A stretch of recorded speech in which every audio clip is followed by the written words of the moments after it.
اعوذ باللہ من الشیطان الرجیم بسم اللہ الرحمن الرحیم۔ ناظرین، آج جو بہت اہم ایک مقالہ پیش کیا جا رہا ہے، جہاد اور دہشت گردی منزل بمنزل۔ اسلام آفاقی مذہب ہے، ساری دنیا کے لیے امن و سلامتی اور رواداری کا پیغمبر ہے۔ اسلام نے جبر کے خلاف واضح اعلان فرمایا، لا اکراہ فی الدین، سورۃ بقرہ آیت 257، یعنی دین کے معاملے میں کسی قسم کے جبر کی گنجائش نہیں۔ جبر کی ضرورت ہی کیا ہے جب کہ حق اپنے نورانی چہرے کے ساتھ ممتاز ہو گیا اور کجی کے ساتھ اس کا اشتباہ کا کوئی سوال باقی نہ رہا۔ وسلم نے یہ اعلان فرمایا کہ حق تمہارے رب کی طرف آ چکا ہے، اب تمہیں اختیار ہے، چاہو ایمان لاؤ نہ لاؤ، سورۃ کاف آیت 30۔ فرمایا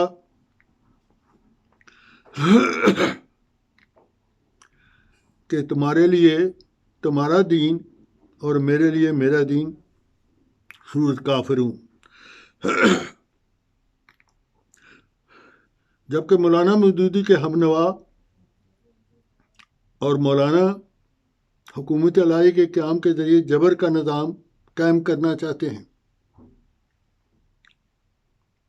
مولانا مودودی کے نزدیک مسلمانوں کی اکثریت اسلام سے نابلد ہے۔ مولانا فرماتے ہیں، یہ انبوہ عظیم جس کو مسلمان کہا جاتا ہے، ان کا یہ حال ہے کہ اس کے 999 فی 1000 افراد اسلام کے علم نہیں رکھتے۔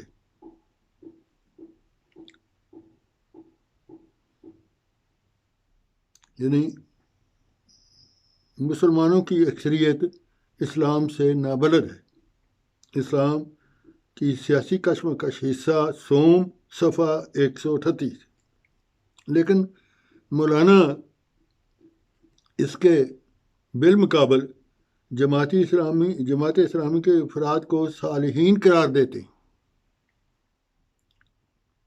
آپ کا یہی خیال تھا کہ جب ان کی مزعومہ صالحین کا گروہ پیدا ہو جائے گا تو بزور شمشیر بہرحال حکومت پر قابض ہو جائیں گے، کیونکہ آپ کے نزدیک آپ کی پیغمبرانہ تحریک کے نتیجے میں یہ سب کچھ ہوگا۔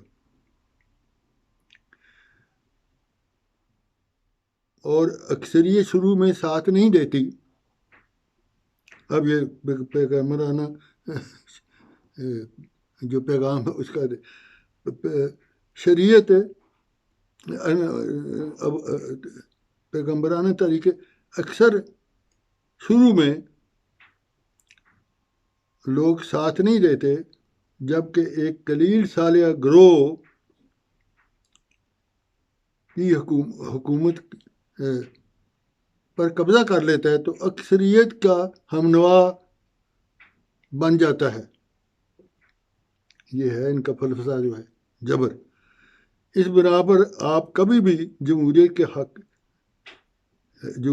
نہیں رکھے، یعنی مولانا مودودی کے شروع سے جمہوریت کے حق کے خلاف تھے، کیونکہ اس تاریخ سے کبھی بھی انقلاب برپا نہیں ہو سکتا۔ وہ فرماتے ہیں انقلاب کے لیے جمہوریت کی ضرورت نہیں، برپا نہیں ہو سکتا۔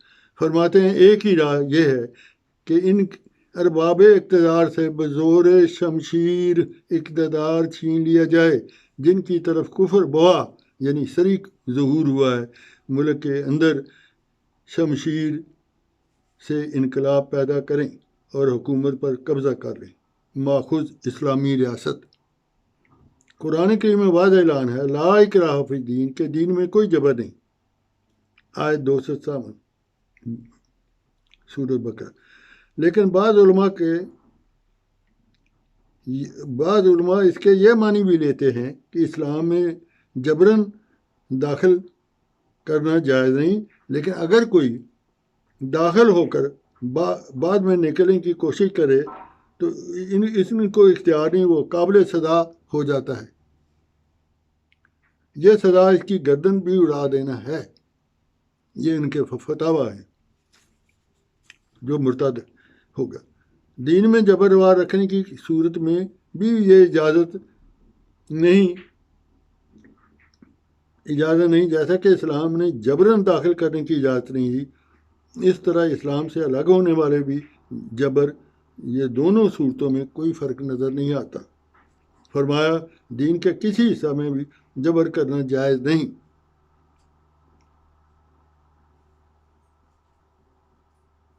نہ اسلام میں داخل کرنے پر کوئی جبر اور نہ ہی اس میں داخل رہنے کے لیے کوئی جبر، اور نہ ہی اس میں اس کے عمل کے لحاظ سے اس پر کوئی مسلمان پر کوئی جبر نہیں۔ البتہ دین نے 2 قسم کے حقوق قائم فرمائے ہیں۔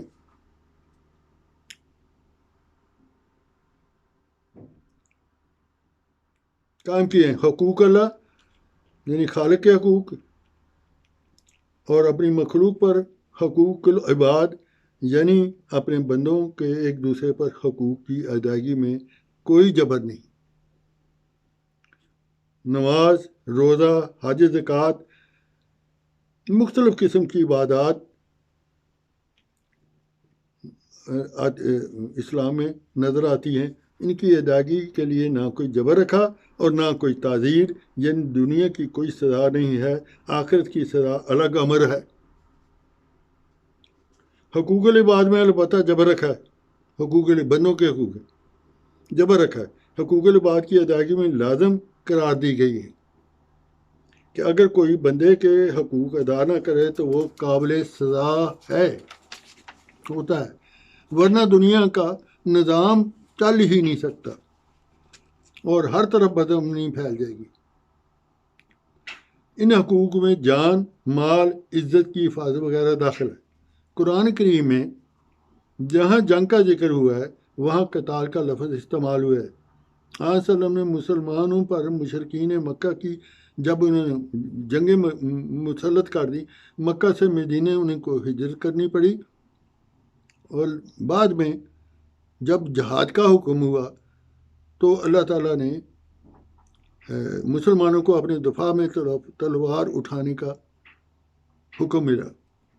آن صلی اللہ علیہ وسلم اور مومنوں نے اللہ تعالیٰ کے راستے میں مختلف طریقوں سے جہاد جاری رکھا۔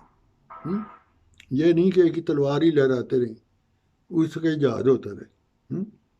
جہاد ایک ایسی چیز ہے کیونکہ انسانی نفس پر شیطان حملے کرتا رہتا ہے، اپنے نفس یعنی شیطان کے حملوں کا مقابلہ کا بھی حکم دیا گیا۔ آن صلی اللہ علیہ وسلم نے فرمایا شیطان اپنی خواہشات شیطان اور اپنی خواہشات کے خلاف جہاد کرو، یہ حکم ہے۔ جو چھوٹا جہاد ہے نہ، جو بڑا جہاد ہے، جو چھوٹے جہاد سے واپسی پر آئے ہیں تلوار کے جہاد، تو فرمایا اپنی خواہشات کے خلاف جہاد کرو جس طرح اپنے دشمن کے خلاف جہاد کرتے آئے ہو۔ عام ظاہری طور پر اور باطنی دشمن کے خلاف جہاد کا بھی حکم فرمایا۔ ایک ظاہری ہے، سامنے آتا ہے تلوار کا جہاد ہے، ایک باطنی اپنے نفس کا جہاد، اور تم اپنے دشمن کے جہاد اس طرح ہے اپنی، اور باطن کے خلاف بھی جہاد کا حکم فرمایا، شیطان کے ساتھ جہاد کرو، یہ نفس کا یہ جہاد ہے، اور دشمن کے ساتھ بھی مقابلہ کرو۔ سورت حج کی آخری رکوع میں یہ 3 قسم کا جہاد شامل ہے۔ آن صلی اللہ علیہ وسلم نے مومن کو نماز، روزہ، حج، زکوٰۃ، انفاق سبیل اللہ، دعا کے اور صحبت صالحین کے اعمال کے ساتھ آپ نے ساری زندگی میں یہ جہاد جاری رکھا اور اپنی صحابہ کو بھی جاری رکھنے کی تلقین فرمائی۔ صحبت صالحین یعنی اعمال صالحہ، اسلام کے معنی کیا ہے؟ سلامتی جو شروع میں بتایا، اور امن کے۔ مسلمانوں نے اپنی سیاسی غلبہ کے لیے تو تلوار اٹھانے کی ان کو کبھی اجازت نہیں ملی، سیاسی غلبہ کی کبھی اجازت نہیں، لیکن مسلمانوں کو سورت حج میں آن صلی اللہ علیہ وسلم نے اپنے دفاع میں جہاد کی اجازت ملی۔ آج کے دور میں اب کیا ہے مسئلہ؟ اس اجازت کا کیا؟ وہ تو مذہبی جب آزادی نہیں تھی مسلمان جو تھے اب خدا اور خدا کی تعلیم کا نام نہیں لے سکتے تھے. لیکن سورت حج میں علیہ وسلم کو اپنے دفاع میں اجازت ملی. آج کیا ہے؟